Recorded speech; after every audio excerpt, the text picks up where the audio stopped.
EMF and PD का ये second period है।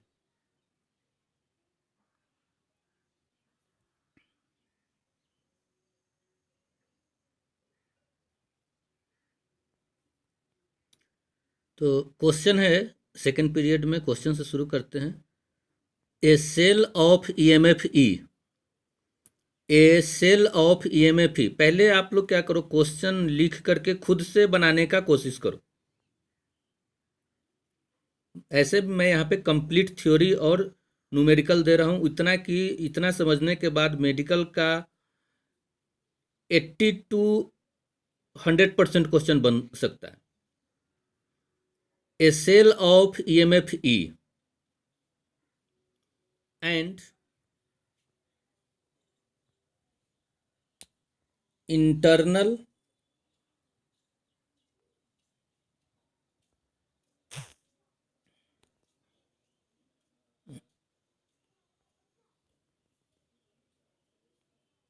resistance R,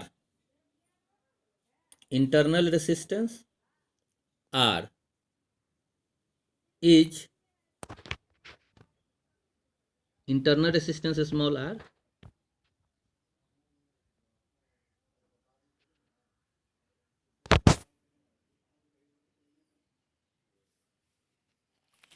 is connected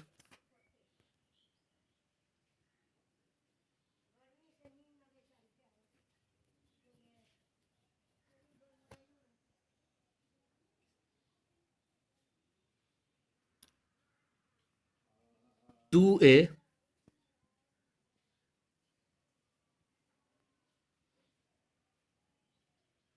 resistance capital R, full stop. If the efficiency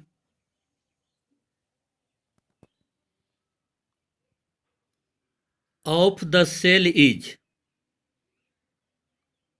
efficiency of the cell is 75%, यानी cell का efficiency 75% है।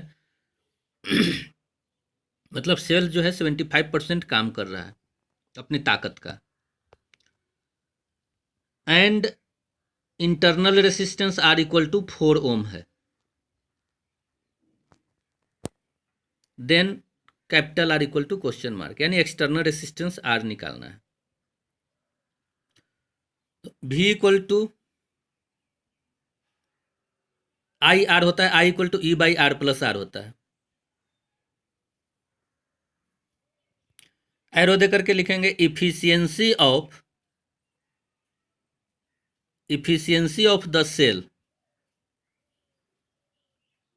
Is 75%, that is efficiency of the cell is 75%, that is available volt VOLT 75 and lost volt 25, full stop. Simple, available volt 75, that means कि I into capital R equal to 75, I into capital R equal to 75 और lost volt 25 है, यानी I into small r equal to 25। दोनों को divide कर देंगे, small are दिया हुआ है, कैपिटल आर निकल जाएगा 12 ओम।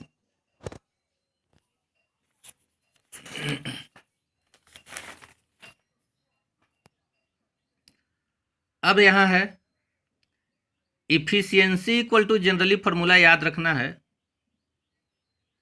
Efficiency equal to output by input, efficiency equal to output by input for a cell,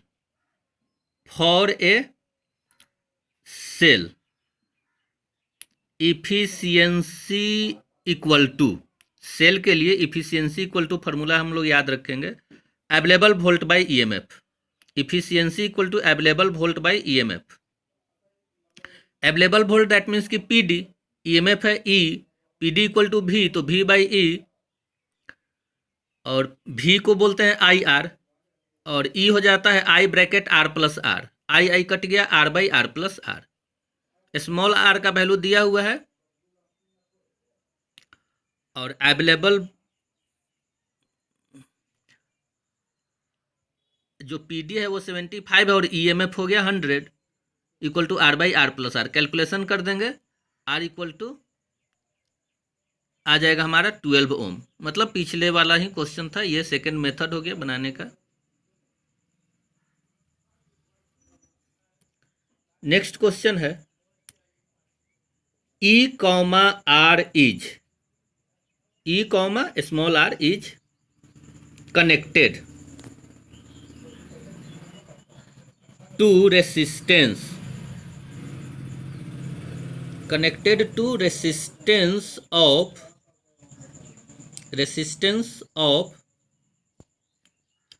R equal to 2 ohm and its PD is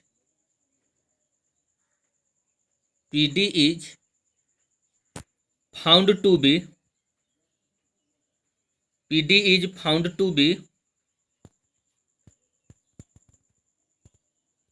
equal to 4 volt, comma now when it is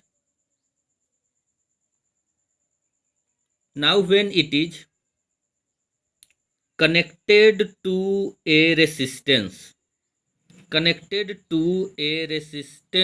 of 6 ohm, then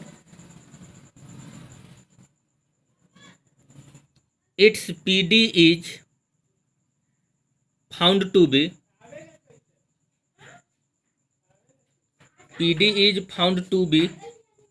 equal to 8 volt,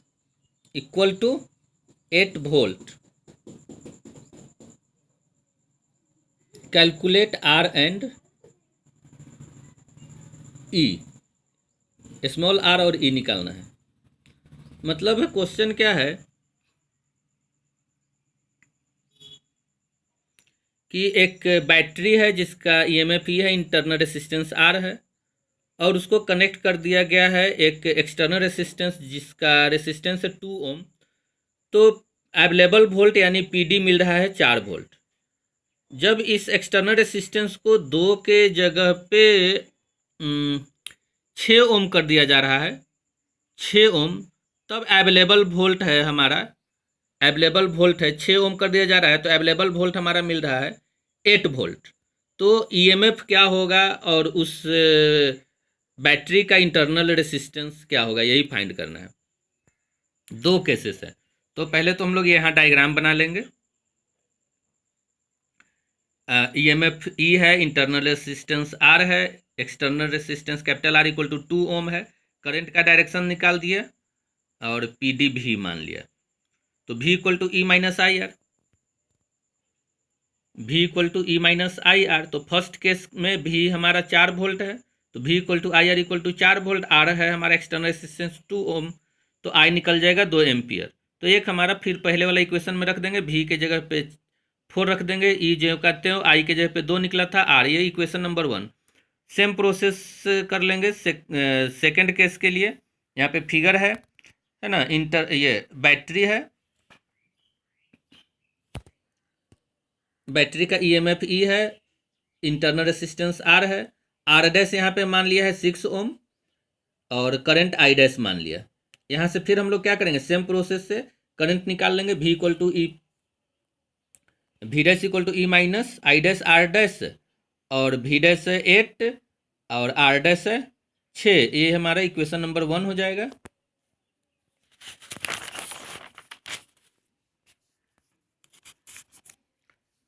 अब हमारा यहाँ से current फिर निकालेंगे, मतलब जैसे भी ये कैलकुलेशन है,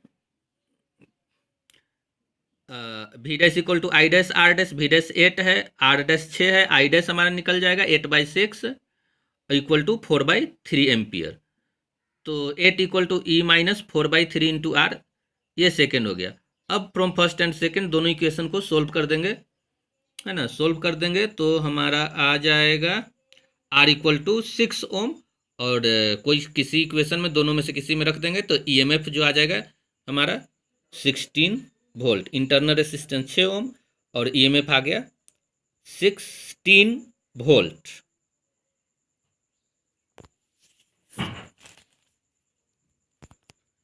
अब एरो दे करके लिखेंगे, if internal resistance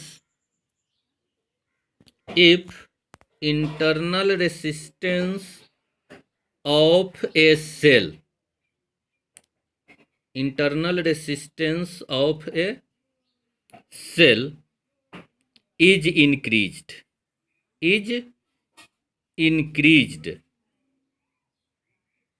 then its PD decreases. मतलब बैटरी के इंटरनल रेसिस्टेंस जैसे जैसे बढ़ेगा, मतलब होता है क्या कि बैटरी जब खराब होता है तो खराब होता है, दैट मीन्स कि इंटरनल रेसिस्टेंस इंक्रीज करता है, तो पीडी कम होता है। पीडी कम होता है तभी तो हमारा जैसे टॉर्च है, टॉर्च में बैटरी लगाते हैं, तो जैसे जैसे बैटरी खराब होता है टॉर्च का लाइट कम हो जाता है, दैट मीन्स कि पीडी डिक्रीज कर रहा है, यानी इंटरनल रेसिस्टेंस बढ़ेगा तो पीडी डिक्रीज करेगा। फॉर्मूला है V equal to E minus I R, R बढ़ेगा तो आई आर बढ़ेगा, आई आर बढ़ने से E minus I R decrease हो जाएगा तो V डिक्रीज हो जाएगा।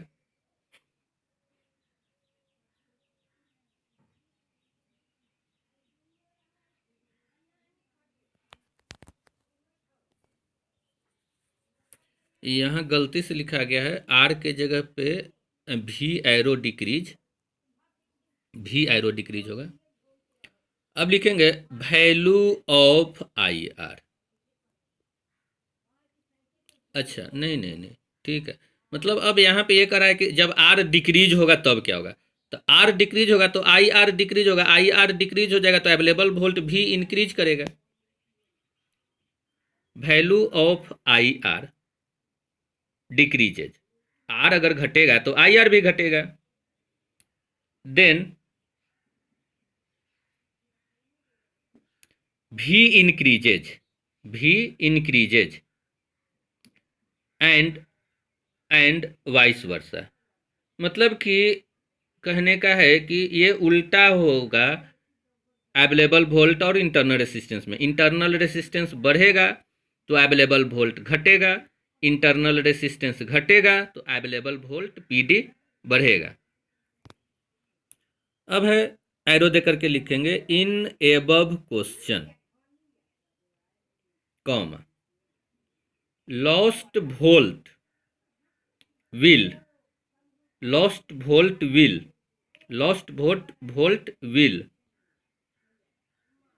be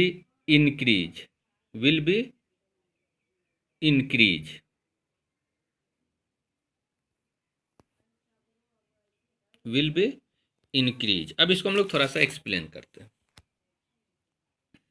एरो दे करके। इफ एक्सटर्नल रेसिस्टेंस मतलब कैपिटल आर इंक्रीजेज यानी एक्सटर्नल रेसिस्टेंस को हम लोग बढ़ा रहे हैं, एक्सटर्नल रेसिस्टेंस को बढ़ा रहे हैं, then PD of cell increases. External resistance को बढ़ाने से पीडी